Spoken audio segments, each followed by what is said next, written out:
Everybody.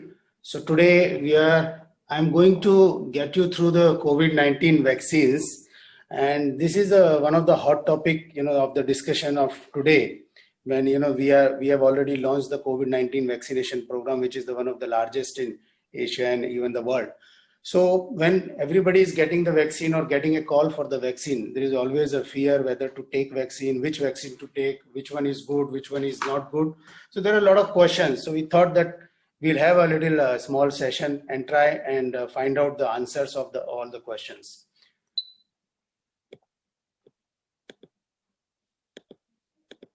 So till date, as we have seen since last almost 1 year that we have seen a havoc created by the COVID-19, and till date more than 1 crore of Indians have confirmed COVID-19 disease. More than almost 1.5 lakh Indians have died of COVID, and almost 100 million, more than 10 crore of people suffered globally, and out of them almost 2 million 20 lakh people plus died globally. So this is a big problem which we have faced last 1 year, and everybody is witness of that. And only way to stop this pandemic is by vaccine.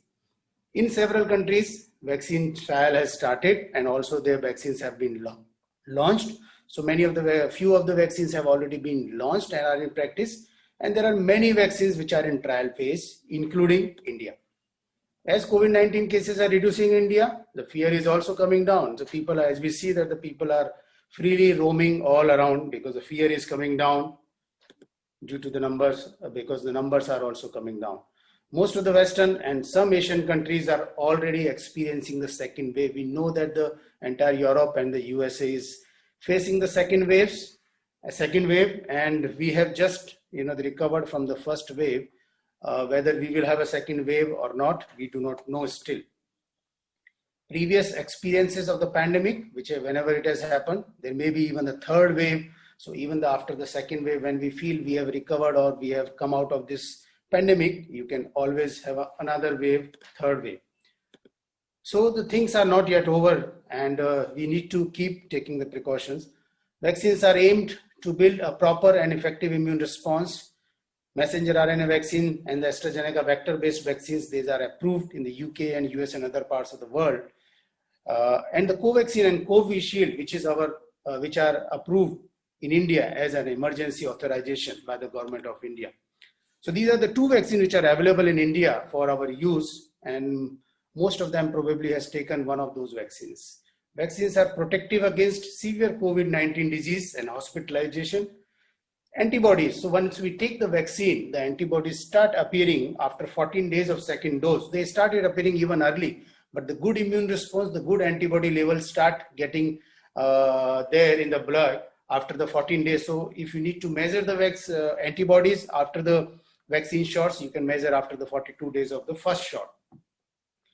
At present, we do not know about the pregnant females and the children because the trial has not been done up to the 18 years of age.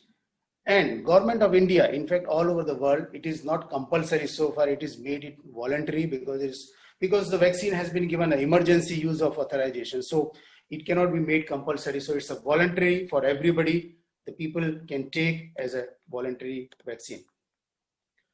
First target, once the government of India has launched this program on 16th, the first target is to vaccinate country's 30 crore frontline workers. Requirement of almost 60 crore doses.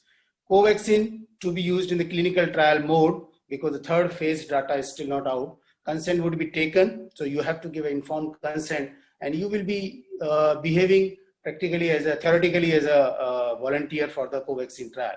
And all would be monitored for the side effect like they are in trial. 3 lakh or more people will be vaccinated daily. The government's target is almost 30 lakh people to be vaccinated every day. Then only we will reach almost this 30 crore target in next 3 to 4 months.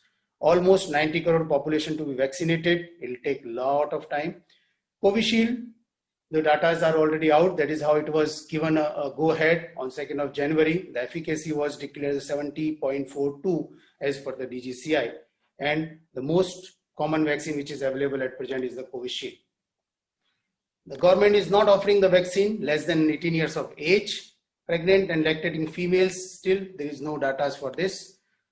Those people who are having food allergies, drug allergies, or allergic reaction to vaccine, those are also not offered the vaccine. So if you declare you have some sort of food allergy, drug allergy, probably you will not be given the vaccine. Now this guideline has been given by the government of India, but globally the food allergies and the drug allergies, the people who are having these allergies are given the vaccine. These are not the absolute contraindication for taking the vaccine. But in India, these are the guidelines where the food allergies and drug allergies, people not to be given vaccine. Any of the history of the adverse reaction to the COVID-19 vaccine component, the adjuvants, any of the adjuvants of the COVID-19 vaccine component, if you have a defined allergy, probably you should not take these vaccines. Person showing active symptoms of COVID infection, any person who is having currently is suffering from the COVID, not to be given the vaccine. The person who has recently received plasma or the monoclonal antibodies, they are also not given the vaccine at present. And acutely sick, any patient who is acutely sick, either in the hospital, admitted in the hospital or in the ICU, is not given the vaccine. So these are the few categories where the vaccine is not given at this present scenario. Maybe once we vaccinate more and more people, these guidelines may be a little bit liberalized. Indian government has launched the biggest vaccination drive from the 16th of January all over the country, as we know. Now, once we decided to talk on the vaccine, we need to know that what type of vaccines we have currently available all over the world. Few of them are already launched and in practice, but most of them are still in the trial phase. The vaccines are of two types. Either they provide you active immunity or the passive immunity. Active immunity means you take the shots and you get the immunity, you get the antibodies in your body. And the passive immunity, where you take something which already ready-made have antibodies, and then you take the ready-made antibodies, that is a passive immunity. So active immunity, what are the vaccines? DNA vaccines, Inovio, and also the Cadila Pharma is making the vaccine, which has already gone into the third phase trial, and maybe next 2 to 3 months will be available in India, the DNA vaccine. The RNA vaccines, the first who came in the US and then the UK, the Moderna and the Pfizer, very well-known vaccines, has got very good efficacy. Viral vector vaccines, one of them we are also having in India, Covishield, and the Sputnik V, which was the first started in the Russia, is the same vaccine. Viral subunit, Novavax, still in the trial phase.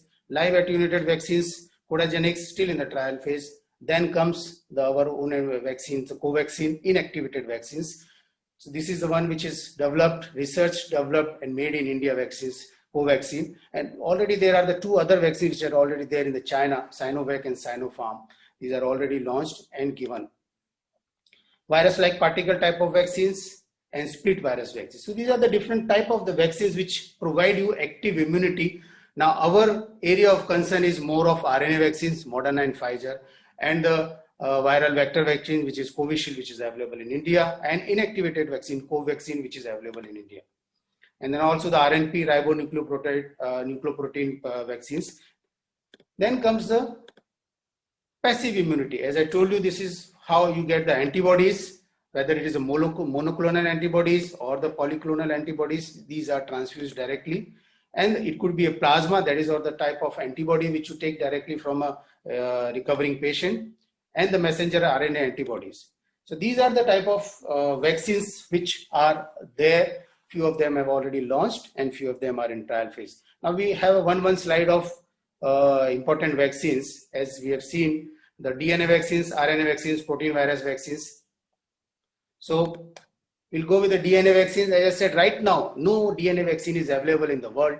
The first, the Inovio Life Sciences and the Cadila Pharma is making the DNA vaccines.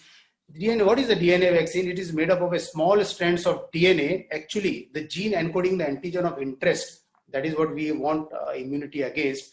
In this case, the spike protein or S protein of the COVID-19 coronavirus. This gene is attached to a plasmid for delivery into the body. So that is the interest, the antigen of the interest, you know, that this is attached to a plasmid and delivered inside the body. The plasmid is used so that the body does not degrade that for the foreign gene before it can provoke an immune response. So plasmid is not recognized by the body as a foreign, recognized as own, and then the antigen of interest, which is the S spike protein, gets inserted into the body. Once administered, the DNA are taken up by the host cells, which produce the S protein and then reflect the antigen S protein on its cell surface, thus stimulating an antibody and T cell response. DNA vaccine need a special delivery system, and the Inovio vaccine is intradermal. So this will be of 3 doses, 0, 28 and 56. This will be developed as an intradermal vaccine, and it will be as a pre-filled syringes probably once it will come into the market. Then comes a messenger RNA vaccine. RNA vaccine consists of a messenger RNA. So there it was a DNA, here it was the messenger RNA.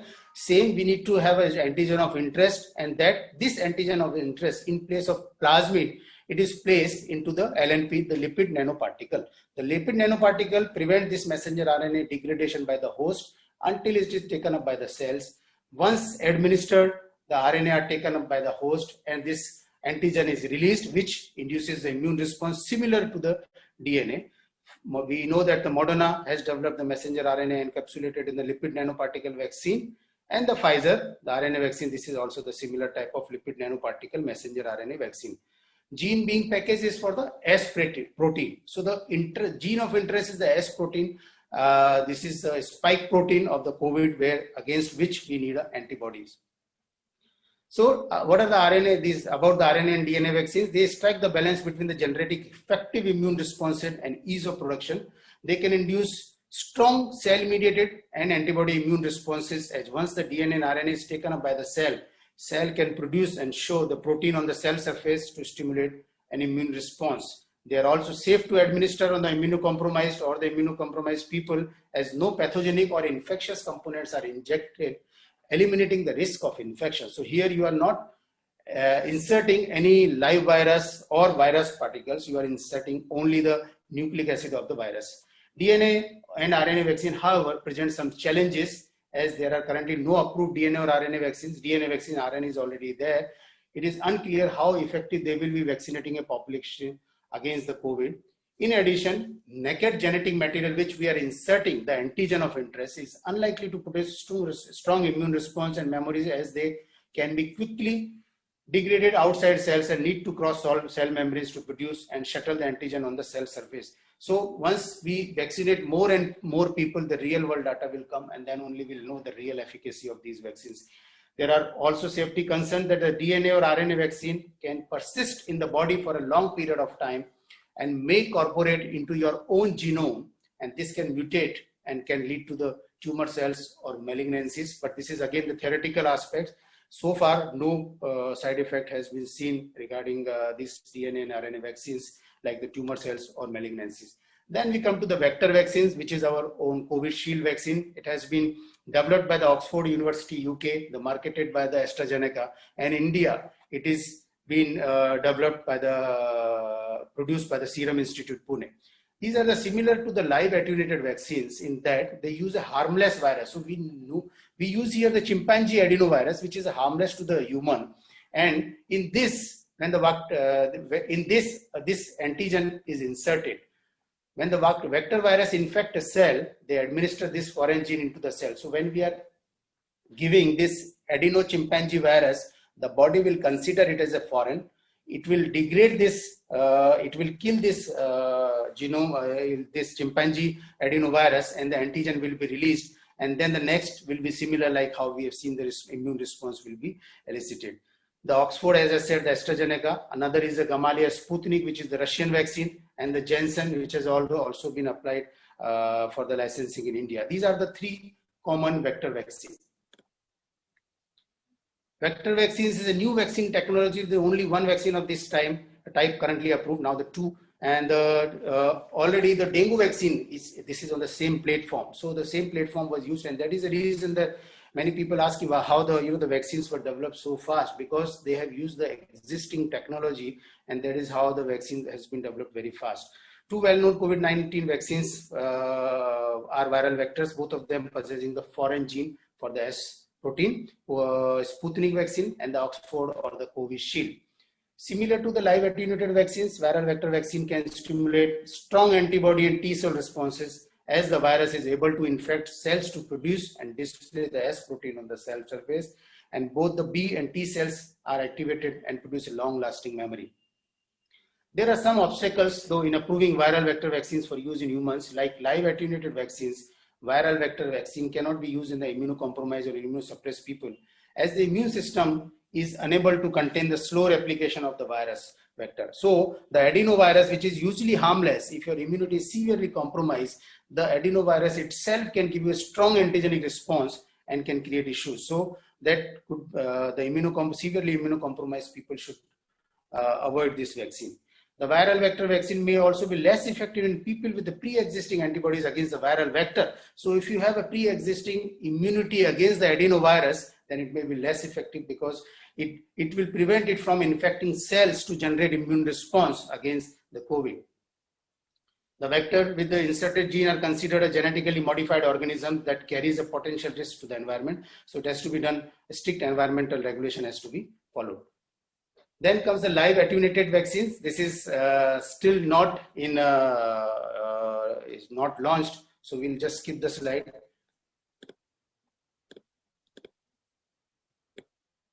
And then we come to the inactivated vaccines, which is the Covaxin, which is one which is of a lot of talk. Evolving from a live attenuated vaccines that are able to slowly replicate in the body, inactivated vaccine contain a whole virus which is killed or inactivated by the chemical or heat or radiation. This eliminates the possibility of the pathogen replicating and possibly causing infection. Yet the vaccine still has all the components of original pathogen to induce a memory response. So infectivity is almost nil because you are using a killed virus, inactivated virus, which is not able to infect your cells. Various inactivated vaccines are available to vaccinate people against infections such as the cholera, hepatitis A, and our favorite, the polio vaccine. These are the few companies which has already been launched. It's Covaxin, the Sinovac, Sinopharm. What are the pros and cons of the inactivated vaccine? Inactivated vaccines are considered safer to use than the live attenuated vaccines because they use a killed or inactivated virus with a fewer side effects. This is because the vaccine component cannot replicate inside the body, eliminating the possibility of infection. Inactivated vaccine can also be stored at room temperature as the pathogen is a dead or the non-replicative. This eliminates the need for refrigeration, allowing the vaccine to be distributed to more remote areas of the world. On the other hand, as the inactivated pathogen cannot replicate inside the body, more than one dose of the inactivated vaccine is required to give the body time to develop the immune memory. So immunogenicity may be a little lesser because of the dead virus. In addition, specialized biosafety level facilities are needed to firstly grow the pathogen and then inactivate it at scale. So otherwise, if we insert a live virus, then it can create a biowarfare. Lastly, inactivation of the pathogen may alter the shape of the antigen, which may be different from the original version. Hence, the body may not generate the correct immune memory response against the original SARS-CoV virus. So these are the few cons of the inactivated vaccines. Viral subunit and the viral particle-like vaccine still not there, or split virus vaccine still not there in the market. So we will skip the slides. Now, a lot of vaccine hesitancy. Now, this is what now after giving an introduction about the vaccine, I just, we come to the main topic, why there is a hesitancy of the vaccine. As we have seen, when the vaccine was launched, there was a lot of expectation that people will take in large numbers, but the turnout was very, very low. So why there is a vaccine hesitancy amongst the people, especially in the healthcare workers? We think pandemic is getting over. We don't know, as I said, probably because already most of the world is facing second wave. We are still to pass that phase where we say that second phase has not happened. Fast development of vaccine, as I said, everybody feels that usually the vaccine develops in 5 to 10 years. This time the vaccine is developed in just 6 to 8 months. There must be some compromise with the safety. So we don't want to take this vaccine. Media effect, yes, there is a lot of media effect which created, and the people are confused. WhatsApp library, a lot of messages, a lot of forwards keep going on here and there and continue to confuse. No proper scientific information about the available vaccines. That's why we are having a talk. So at least we talk something which is sense. Urgency of approval of vaccine. So this was again a lot of talk about this. Why there was a need for a government to approve these vaccines even when there are no trials has been passed. So the main reason was because we are in a situation of pandemic and we cannot wait this pandemic to continue. We have to take care of this pandemic, and to increase the herd immunity, vaccination is the main important thing which can make it very faster. Waiting for better vaccine. So I'm waiting for a better vaccine. Maybe some other good vaccine will come, DNA vaccine will come, or some vaccine will come, some data will more publish, so I will take later. So these are the few hesitancy points. Vaccine developers, regulators, and experts to share as much information as possible about the COVID-19 vaccine effectiveness and about any shortcomings. Then only these hesitancy can go down. Also, there is a lobby, and there is a full lobby of the anti-vax movement. Okay, so they say that this is just a bogus science, and because you don't need to take vaccine. Why need to take vaccine? Because COVID is over. Vaccine will unnecessarily give you side effect. Why to insert a foreign antigen inside the body when I could protect myself last 9 months? I can protect myself for another 9 months. But you can protect yourself. What about your senior? The senior citizens, your parents, grandparents? You can always infect them, and this is just by chance. You can always have an infection even after so much of protection. We have seen a lot of cases even in our hospital itself that the people who have been taking a lot of precautions have had COVID infection. So vaccine is must. Now there are the allergic reactions to the vaccine. This is also the one of the fear that the people don't want to take vaccine. Common systemic symptoms like most of the people complaints, fever with or without chills, fatigue, headache, muscle pain, joint pains. This occurs usually in the first 24 to 48 hours. There may be a local reaction at the injection site, pain, redness, swelling at the site, and there may be associated anaphylactic reactions due to the adjuvant used in the vaccine. The incidence has been given is 1 per 1 million. In cases of messenger RNA, the Pfizer vaccine, which has, has shown a little more anaphylactic cases, the incidence is 1.7 per million doses. So still it is very, very less, very, very rare side effect. And these all may be due to these anaphylactic reaction or these side effects, reaction, allergic reaction, what we are seeing, what I've said just now. It all could be due to the vaccine antigen, residual non-human protein, preservatives used in the vaccine, stabilizers used in the vaccine. So usually these side effects are due to the these components which has been used inside the vaccine. Now these vaccines usually mediated by either the immune mediated or the non-immune mediated, or sometimes these are the vasovagal, like how the people get the suddenly collapse due to the injections so short. So that's a vasovagal, also one of the reason of having these cases reported. So it could be immune, non-immune, as well as the vasovagal. Delayed injection site reactions could be fever, rashes, arterial rashes, serum sickness or serum sickness like type of thing, and very, very rare the neurological complication which has been documented, like the GBS or the transverse myelitis. Anaphylaxis is also the noted complication, noted side effect, or the reaction has been seen in many of the cases, especially when the Pfizer vaccine was given in the United States. And there was a situation then all the healthcare workers were going to take the vaccines with the EpiPen in their hand. So in case if they have a side effect or anaphylaxis, they can self-insert that EpiPen to avoid these anaphylactic reactions. So it is a treatable thing. Now usually these side effects or reactions what I have talked is mainly due to the ingredients, as I said, due to the vaccine components, not directly to the antigen or to the virus. So these are the common ingredients of the Covishield and the Covid vaccine. And amongst this is the L-histidine hydrochloride, which is the main component of the Covishield. This converts to histamine and gives you a lot of allergic reaction. And that's the main reason. The Covishield vaccine, when we see, even if we see our hospitals, the recipient also, most of them has complained some sort of sore throat or the fever or the headache or the body ache. Some sort of side effects has been received by most of the people is due to histidine hydrochloride, because which converts into histamine and gives you all these allergic reaction. Polysorbate, this is again one of the adjuvant, which is one of the commonest reason for giving you a lot of allergic side effect or the reaction. So these reactions comes mainly due to these components. Here in the Covaxin, both the things are not there. So most of the side effects are not there, but always because of the aluminum hydroxide gel and other components, you can have a minimum side effects. So if we see about the reactions and the allergic reaction and some side effects, The short-term side effects are very common with the Covishield. Almost up to a tune of 60 to 70% of the people who have taken the vaccine has complained of some sort of side effects. As compared to the Covaxin, the side effects are at the tune of less than 10%. Adverse reaction. So these are the commonest adverse reaction which has been noted by these two common vaccines. I'm just talking about these common vaccines. These are the only one which are relevant to us at this point. So Covishield injection site tenderness, which is also there in the Covaxin, and many people have complained about the soreness at the injection sites pain, headache, myalgia, fatigue, discomfort, fever with or without chills, nausea. These are the again common side effects which almost more than 60% of the people have complained.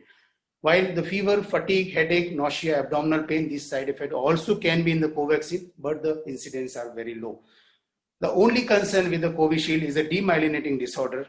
Whether it is related, unrelated, still there is a lot of controversies are going, but there are some documented cases of the demyelinating disorders, transverse myelitis, GBS, and that is of concern, though they are very, very, very rare. So, and still there are no full relation has been found.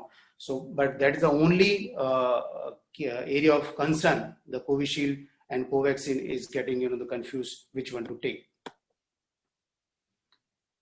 What are the common reaction of Covaxin? Now, these are the few noted reactions which has been there in the media and which has happened in the Covaxin. This was the news by the 45-year-old Bhopal, the daily wage workers who participated in the third phase trial for the Bharat Biotech vaccine. Covaxin dies. Now, this was the one of the reported death of this person who has taken the Covaxin, and he died after a few days of this taking vaccine. Now, whether he died due to the vaccine or not due to the vaccine, there are no data about that. Even the company has not even declared whether he was a control or he was a volunteer. So we don't know, but this was the only one report which has come with the Covaxin. About the Covishield, the AstraZeneca COVID-19 vaccine study put on hold initially in September 8, 2020, when there was a suspected adverse reaction in the participant in the UK, but then it was investigated and it again started. India investigated alleged AstraZeneca vaccine adverse reaction, acute encephalopathy, phase 3 volunteer, which was again came into the limelight, and it was investigated. And again, no clear cut, but it was told that probably there may be a reaction of the AstraZeneca vaccine. Now, these are the few advisory of the Covaxin. Why the advisory? Because the Covaxin is still in the phase 3 trial. So after having this few initial side effects or reported this one death, the Covaxin Bharat Biotech CEO has come and given this advisory because they don't want to have a lot of side effects since it is still in the phase 3 trial. It should be avoided in the immunocompromised with weaker immunity or taking any medicine which reduces immunity. But if you ask me, this is the most safest vaccine which person should take when he is immunocompromised, because this is the killed vaccine and should not create any infection in the body. Avoid it with history of allergy, those who have a fever, those who have a bleeding disorder or on a blood thinner. They have given advisory, but most of the people, even all over the world, people are taking with this, even when they are having on the blood thinner, then they can stop the blood thinners for 2-3 days and they are taking the vaccine. Pregnant or lactating females and those with any other serious health related issues, no data. That is why the pregnant and lactating females and the children less than 18 years of age are not given. Bharat Biotech to pay. This was after having these news, they have announced that they are ready to pay compensation if Covaxin causes severe adverse reaction in recipients. So that itself shows probably the chances of the reactions or the infections are much, much lesser with the Covaxin. Now, there are the 1 or 2 slides about the Pfizer and Moderna, because very soon we are going to have these two, Pfizer at least in our country, because the phase 3 trials are already going on with the Pfizer. December 8, 2020, UK mass vaccination. Within 24 hours, people reported the anaphylaxis in the recipients. Food and drug allergies, carrying auto and adrenaline injections. Because of these, people used to carry the EpiPens with them. December 15, 2020, a 32-year-old female healthcare worker in Alaska, no known allergies, had anaphylactic reaction after receiving the first dose, approximately 10 times as high at approximately 1 in 1 million as compared to 1 in 10 million with all previous vaccines. So if you see the anaphylactic reaction, usually the other vaccines, which are already there, not the COVID vaccines, they usually have anaphylaxis reactions incidence is 1 in 10 million. So if you see, it is 10 times higher with the Pfizer vaccines. This is 1 in 1 million. And Moderna, the news was December 14, 2020 in Boston, in a healthcare worker with shellfish allergy, EpiPen. Few cases reported afterwards. Total 17 cases of anaphylaxis reported, 15 within 15 minutes. And the most common reason was the polysorbate, which is the main adjuvant of these vaccines. So this was the polysorbate containing vaccine. So polysorbate is the main ingredient or the adjuvant, which is the responsible for most of the side effects which is given by the vaccines. Messenger RNA vaccine, Moderna and Pfizer both have this polysorbate as adjuvant. Adenovirus Covishield also have this as adjuvant. That is the reason the Covishield is giving little more allergic reaction as compared to the other vaccines. Adenovirus Janssen, protein subunity vaccines. These are the few vaccines which have this polysorbate at the main adjuvants. Now, these are the few precautions has been told to the staffs who are giving vaccine. Give vaccine carefully and slowly, especially in the bleeding or the coagulation disorder, because it's intramuscular injection in the deltoid. Vaccines are not interchangeable. Many people ask, can I take a second shot of the Covishield or the Covaxin, vice versa? So these are not interchangeable. There are studies going on to have a first dose of one vaccine and the second dose of another vaccine, whether it increases your immunogenicity, but it is not recommended. No trial has been done so far. Discard the vaccine if it is frozen, not too exposed to the light, store at 2 to 8 degrees centigrade. There are few vaccines which are going to come in the near future. DCGI has given a permission to Cadila Healthcare to conduct phase 3 trial for the DNA vaccine. So maybe next 2 to 3 months, we can also have a DNA Cadila vaccine. This will be a 3-dose vaccine, 02856. Russia Sputnik and the Pfizer are also in the phase 3 trial, already given a paper to the government of India for approval. They are likely to come in next few weeks. Novavax, Biological E, these are the protein subunity vaccines. And there is also one nasal COVID vaccines in the pipeline, but there is not much news so far about that. So is the COVID pandemic is really ending? There is a famous virologist, Dr. John Jacob. He has said that the coronavirus pandemic is nearing end and will transmit to endemic stage. But we are seeing that all of Europe and the US is facing a bad second wave. And as I said, that we are still not yet past that timeline of second phase. So we don't know whether we will face or not. So after discussing all these things and know about the vaccine, type of vaccines, the adverse reactions, the side effects of the different vaccines, do we need vaccines? Yes, we need vaccines. COVID-19 can break anytime, even in India, second wave. Restriction of people and other items, movement in between the countries, between the state and between the districts, if you are vaccinated or if the people are not infected, that otherwise this restriction will remain. Enable us to develop herd immunity. So to develop herd immunity, to vaccinate, to develop the herd immunity, vaccination is the main important tool which gives fast and it eliminates the disease.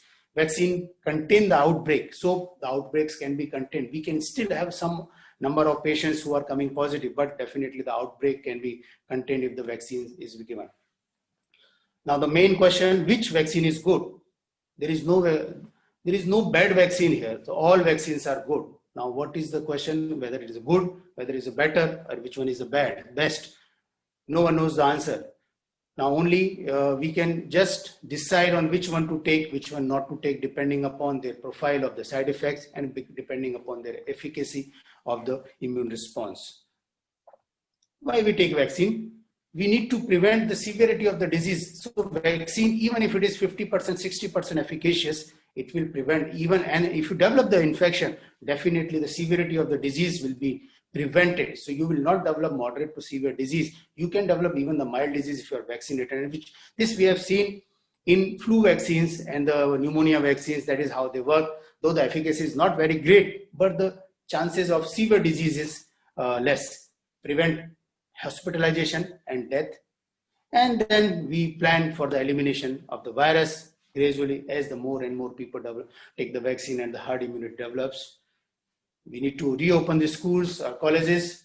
Now the children, as everybody knows, the children are least infected, but they can always always can be as a carrier and can transmit the infection to their elders at home, especially the parents and the grandparents. So vaccination is must. Now we need to see, as I said, about which vaccine to take. We need to see the advantages and the disadvantages of both the vaccines, Covishield and the Covaxin.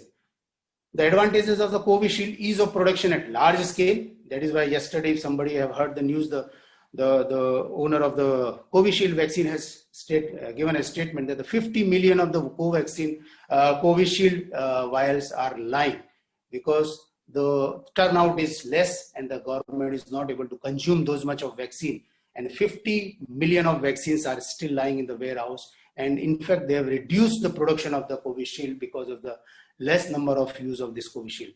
Old flu technology, we know it very well. Ease of genetic manipulation, even the new strain comes, the vaccine can also be manipulated. Inherent adjuvant properties, on replicative nature is the host, and strong cellular and immune response it gives. That's like how I've sort of said, this efficacy as the DGCI has given more than 70% in the people who are taking the Covishield. What are the disadvantages? The main disadvantage is the main problem of worries and neurological problems, transverse myelitis, viral encephalitis. These are there. Now, how much it is there and how many people will have it, that the time will only tell. But it is not common side effects, very rare side effect. Pre-existing immunity to the viral vector may blunt the response to the vaccine. So if you have a pre-existing immunity against the adenovirus, you may blunt the response. So you will not have any side effect, only the efficacy will be less in your case. Polysorbate is one of the adjuvant, which is the main reason of giving this anaphylactic shock or anaphylactic reaction in cases of Moderna, Pfizer, and even now the Covishield. Covaxin, the advantage is no risk of infectivity because it's a killed virus, it's a dead virus. Vaccine is stable since it's a killed virus, so you can keep it stored as a 2 degree of 8 degree of temperature. Safe in immunocompromised individuals because it's a killed virus. No neurological complications has been reported so far. We do not know about the future, but so far no neurological complication has been reported. Well-known technology, polio vaccines, we have given it for decades, easy to manufacture. Now, since it's a killed vaccine, the immune efficacy may be less. So immunogenicity may be less. So you may need more boosters to protect you or to develop the good immune response. So the more boosters may be required, and that can increase even the cost. Use of adjuvants may cause local reactions. The normal adjuvants, what it contains, can give a local reaction. But since it does not contain the polysorbate, the anaphylactic reactions are less. Now, the only drawback of the Covaxin, after seeing all those advantages, the only drawback is not yet released any trial, phase 3 trial data. So the efficacy, we do not know. Phase 3 data is still going on, will be completing by the mid-March or end of the March. Then only the efficacy data will be released. But if we talk about the same vaccine, which is there in the China, the Sinovac vaccine, recently they have published a paper that the vaccine is more than 91% efficacy. Now, our vaccine, we will only come to know after the data is released. For that, we need to wait till the March end. Messenger RNA, the mainly disadvantages, we have to store -20 to -70 degree and the anaphylactic reaction and the high cost. Now, amongst these all, which vaccine to choose? Now, DGCI, as we know, has approved both the vaccine, but as an emergency use authorization. Covaxin has been used as an emergency use authorization. It is approved in the clinical trial mode, efficacy not known. Data and Safety Monitoring Board and DCGI must have satisfied the efficacy and safety by phase 2 trial data. So the people say why the government has given an emergency authorization to Covaxin, even when he has not submitted the phase 3 trial data, because the Data and Safety Monitoring Board and the DCGI must have been satisfied by the whatever has been submitted by the Covaxin company, because anything which has less than 50% of the efficacy cannot be launched in the country. The vaccine, to be efficacious, has to be more than 50% efficacy. Otherwise, the government cannot give approval and cannot put public at risk by just giving even to the normal public, even if we say it's a trial. Only Bhopal case, otherwise safety data is very good so far. 24,000 trial participant, phase 3 trial, waiting for completion and the data analysis. Recombinant vaccines, messenger RNA vaccines, highly immunogenic. So the immune response, the antibody formation is very, very good, followed by the adenovirus. So this is our Covishield and the inactivated virus. If you talk about the antibody response, the best is the messenger RNA, followed by the adenovirus, and then the inactivated virus. So the Moderna or Pfizer, followed by the Covishield, followed by the Covaxin. In terms of tolerability, the inactivated vaccines, the scores here, and followed by the Covishield and followed by the messenger RNA and the other Moderna and Pfizer. Inactivated and the protein-based vaccines are safer because they are non-infectious, but they are less immunogenic. Between them, protein-based is better.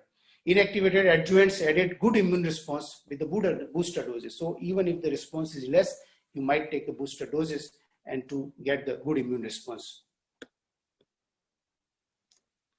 Even after vaccination, still we need to take precautions. So this is a very, very common question asked, that I have taken the vaccine, now I can roam around free. And in fact, we see many of the patients who come say, we want to send our senior citizens to the village.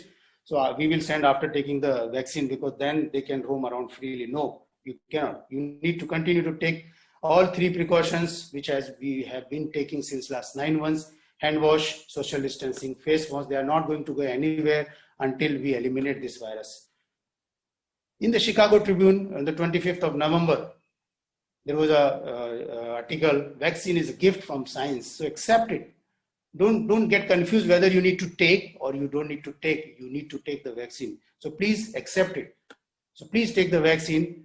Whether you take Covishield, Covaxin, you can all decide upon seeing the advantages and the disadvantages. To conclude, I will just put a few points. The pandemic is creating a havoc by affecting the human health and also affecting economy and movement. Herd immunity to COVID vaccine will be achieved faster with the vaccines. At present, we have very good vaccines and the trial shown their efficacy and safety. All vaccines are safe and immunogenic. It has to be more than 50% and can be taken any vaccine. Don't believe rumors or any unscientific news.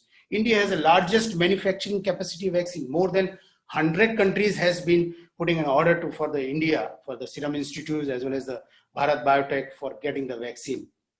Government has made very good blueprint about the distribution of the vaccine. Those who has taken the vaccine, whether it is the Rajawadi or any other hospital, they know how this program is going very smooth. Even vaccine comes, still you must follow all the precautions. Now I have just put up few questions because I know there may be a lot of questions, but the common questions, I will answer few common questions before we take up this session for the question and answers. The commonest questions which are asked, long-term complication of the COVID-19 vaccines. So we don't know long-term complication of the COVID-19 vaccines because hardly there are few months the people are taking the vaccine. And if you need to need to see the long-term complication, you need to wait at least 12 to 18 months before somebody can say whether these are the long-term complications of this particular vaccine. So we need to go according to the data available at present. Can we take vaccine as I'm suffering from chronic renal failure? Chronic renal failure or chronic lung failure or the chronic liver failure, these are the people who are immunocompromised and they are very high risk of getting the infection. And if they get the infection, life is horrible. We have seen a lot of CKD patients who got the COVID and it is very difficult to manage them. So they should take the vaccine. Here, I will advise probably the Covaxin is better as compared to the Covishield. Can I take COVID vaccine if I have penicillin allergy? Penicillin is nothing to do with these vaccines. So because whenever the allergy comes, most of the people will come, I have penicillin allergy, I have a doxycycline allergy, I have a sulfa allergy. So these are nothing to do with your vaccine. So you can definitely take the vaccine. Can I have COVID vaccine if I have food allergy? All over the globe, food allergy is not a contraindication for the vaccine. But as I have shown in my slide, the government, the Covaxin company has given an advisory that the people with the food allergy should avoid Covaxin at this point until the data are released. Can I take COVID vaccine if I have bleeding disorder? So bleeding disorder, if you have a bleeding disorder, you need to be careful because it's an intramuscular injection. And if it is given, you need to press it for some time. If you are on blood thinner, you need to hold on if possible for a few days time and then take the vaccine.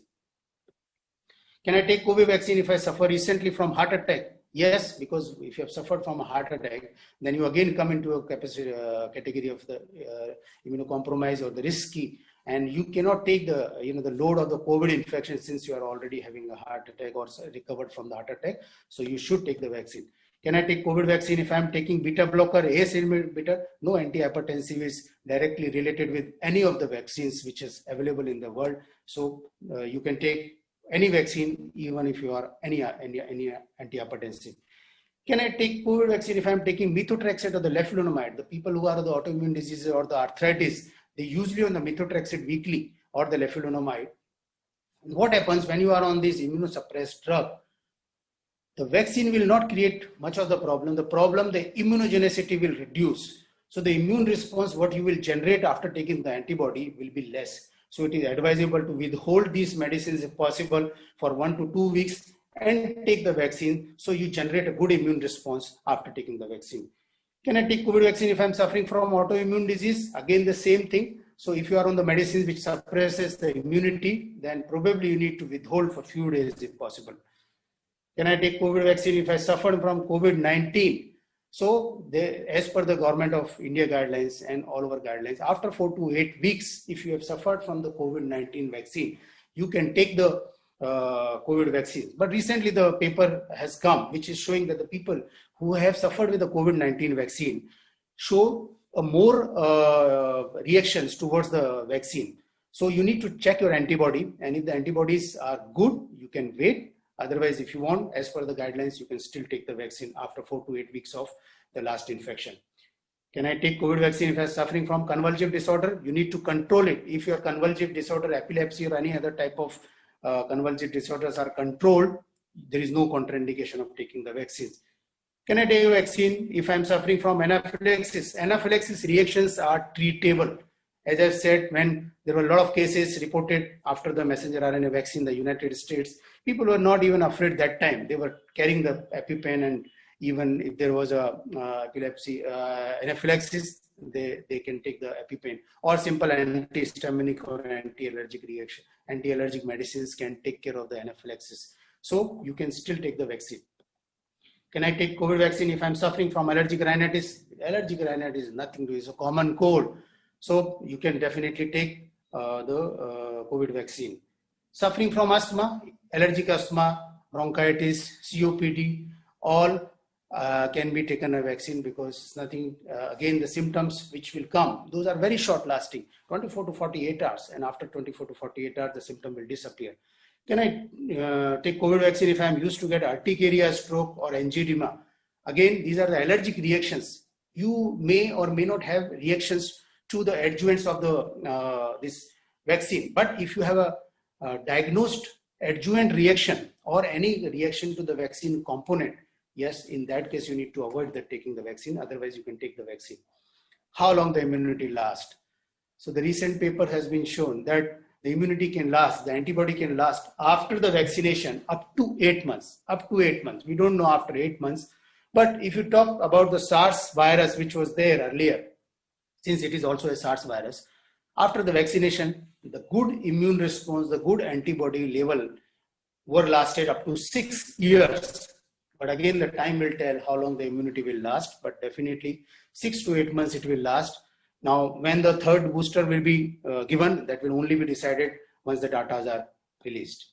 Can I wait for some more time and take vaccine? This is a very, very common problem which we are dealing and discussing every day, that I will wait for some more time. Many people are saying that they will wait to see what happens to the people who have had the first round of vaccine. I don't want to be a guinea pig. Let me just wait and see whether these people have some side effect or not. Then I will decide. There is no point in waiting. As I've said, no vaccine is bad. Those are all good. Only there are a few have some side effects, few have less side effects. You can decide whatever vaccine you want to take, but take vaccine. If they are really waiting to see for adverse reaction, so if you are really waiting that I will see the adverse reaction, then wait for 12 to 18 months, because several months it will take, or years, to show the side effects of the vaccines. It is very early to say whether this vaccine has this side effect or that side effect. Thank you very much. So this was the last slide. Medicine is the science of uncertainty and an art of probability. So we always remain uncertain, maybe, might be, and all that. But we need to see whatever is the probable, what is the best possible for us. Thank you very much. Over to you, sir. Yeah, thank you, Dr. Neeraj. Very extensively, I say very extensively you presented the vaccine thing, and not only about what kind of vaccines are there and how they are been made, about the use of mRNAs, killed vaccine, live attenuated. All you explain. Apart from this, you have taken a lot of questions one by one. The questions which we come across in our daily life from one to one. I would like to open the talk with other people, because today we have invited everybody from our hospital management to non-clinical staff also, plus to outside people in the group also. So I will open the session for everybody, so you can have questions one by one. Anybody has a question? We will be answering it. We have few minutes only, so we will not be stretching long. Please, the session is open to all. Okay, Dr. Neeraj, till the time someone joins you, I will have a few questions with you. This we said that the efficacy lasts for almost 8 months. Okay, now the second dose should be taken after that 8 months. That is the third dose you said. It is possible. Hello, sir. You are not audible. Okay, just a second. Yeah. I'm audible now? Yeah, sir. Yeah. So we spoke that the efficacy lasts for 8 months, correct? No, so I have not said the efficacy will last for 8 months. So far, because after giving the vaccine, there are only 6 to 8 months. It will last for years also, we don't know, but it will, at least as far as today, we can say it will last minimum 8 months. How shall a common person know that the efficacy has now passed or it is still awaited? So, sir, you need to, as I've shown in my slide also, you need to check your antibody levels if you want to be sure whether you have developed the immunity or not. The ideal time to check for the antibodies around 2 weeks of the second dose, after the second dose. So then after the second dose, if you check 2 weeks after that, ideally you should develop the antibodies. And if you have not developed the antibodies, then probably, either you are non-responder or a slow responder, then you can wait for some more time. Okay, the next question was, you said the vaccines are not interchangeable. For example, someone takes a vaccine and after 1.5 years, when the second dose, the third dose has passed, can he now change the vaccine? Because that time there will be new discoveries.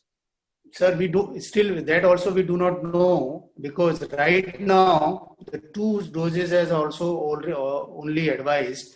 And as I've said, there are the studies going on. In fact, if you talk about the Sputnik uses 2 types of adenovirus in the first dose and the second dose. They use a different type of adenovirus. The first dose they use is a human adenovirus type 26, and the second they use a human adenovirus type 5.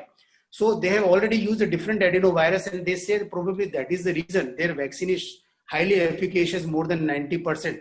In fact, they have also had a tie-up with the Covishield.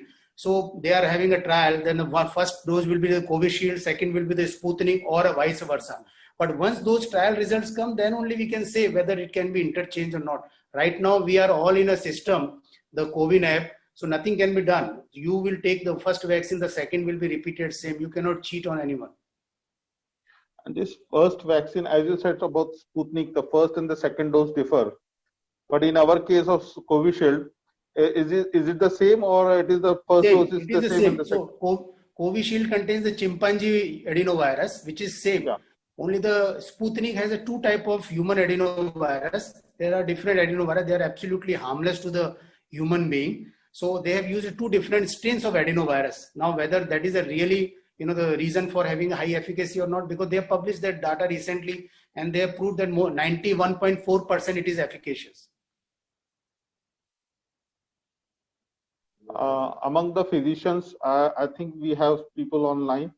So anybody wants to comment or have a question?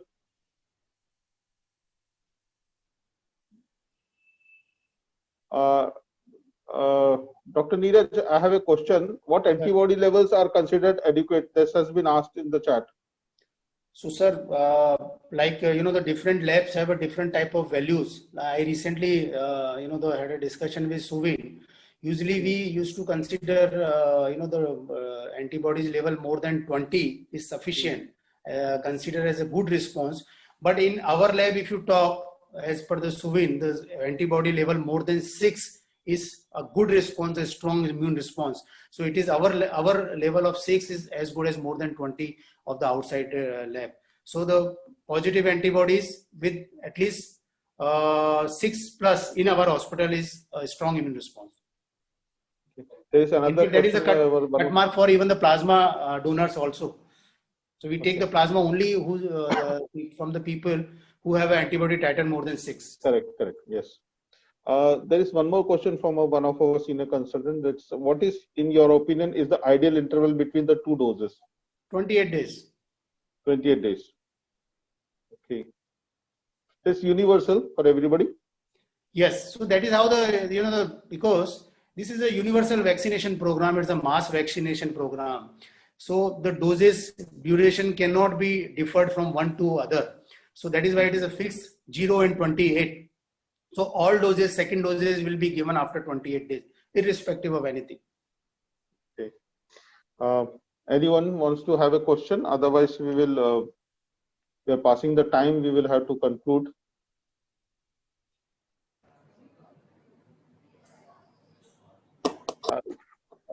People are unmuted. Yeah. Any questions? Okay. Then it brings to the end of our today's session. So, Dr. Neeraj, what we learned today is try not to avoid the vaccine. It is demand of the time, and one should not fear because every vaccine is doing its best. Complications and side effects are there, common with everything, even which we use in our day-to-day life. So they are common, and new vaccines are on their way. We will come to know about the complications at later stage. There are a few new vaccines which are going to come with us. So with this day, I really thank you for a very detailed, very extensive presentation, Dr. Neeraj Tolara. We are grateful that you were with us today and gave us your valuable time and opinion and a lot of learning about the vaccines. And all the audience who were with us today for these sessions, all the non-clinical staff who was with us, we are very thankful for this today's session. Thank you so much. We'll then sign out. Thank you, sir. Thank you so much. Bye-bye.